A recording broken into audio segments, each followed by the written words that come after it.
A few moments later. Ito pala yung ating ingredients. 500 grams na chicken, patatas, binabad ko sa tubig, sibuyas, bawang, sili, at konting luya para balance ang lasa. Salt, pamintang durog, MSG, soy sauce, dark soy sauce, oyster sauce,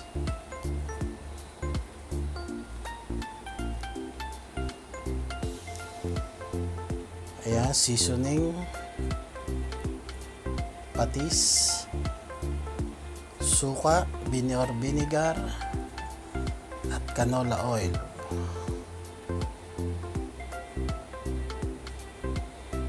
Ayan, sugar, chili powder, at pamintang buo. At magpainit tayo ng kaldero. At maglagay na tayo ng mantika. Painitin natin ng mga 3 minuto.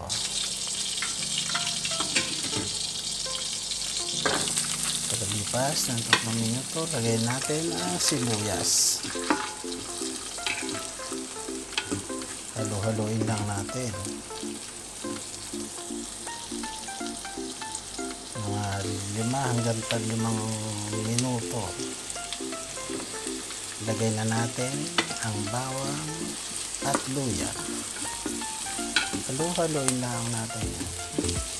Kapag naamoy na natin ang aroma ng mga bawang, luya, okay na yan. At ilagay na natin ang ating kalahating kilong manok.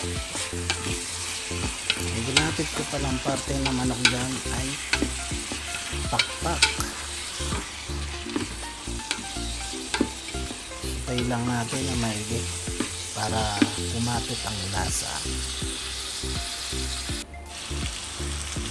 Lipas na mga 5 minuto, lagyan na tayo ng soy sauce.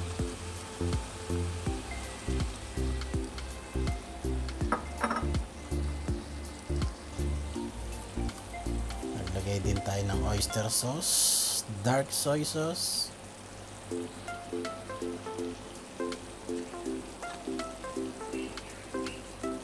pamintang durog,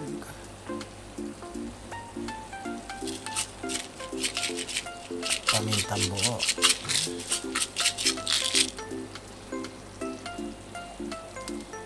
Huwag muna nating haluin at saka seasoning.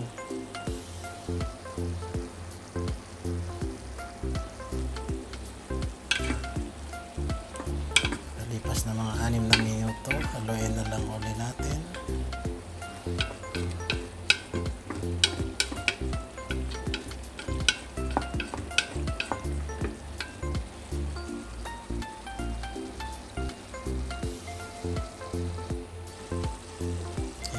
Tapos na mga 10 minuto, yan, kumukulo na at inilagay ko na yung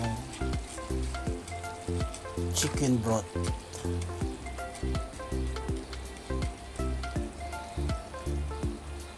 Antayin lang nating matunaw. At maglalagay na rin tayo ng chili powder, konting asin,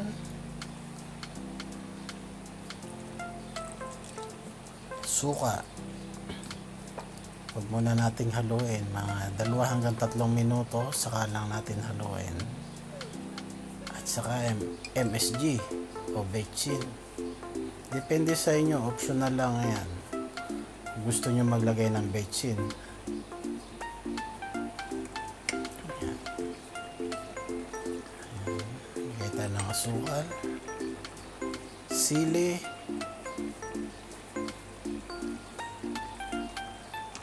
at patatas.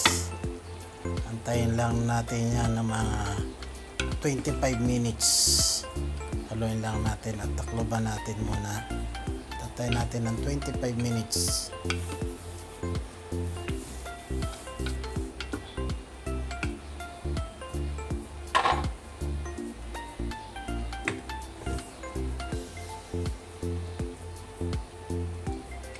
Lagyan natin ng konti pampatis.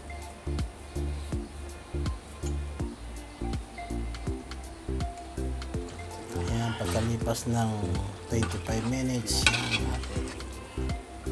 Okay na yung ating chicken adobo. chicken adobo. Dating titikman. Okay. Tikman na natin kung ano ang lasa. Sarap. Okay na okay. Para sa akin, okay na yung ganyang sabaw. Medyo konti lang. Masarap sa kanin yan.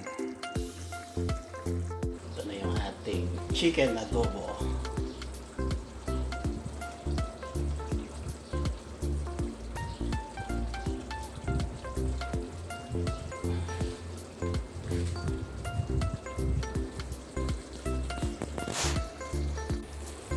At ito na ating chicken adobo.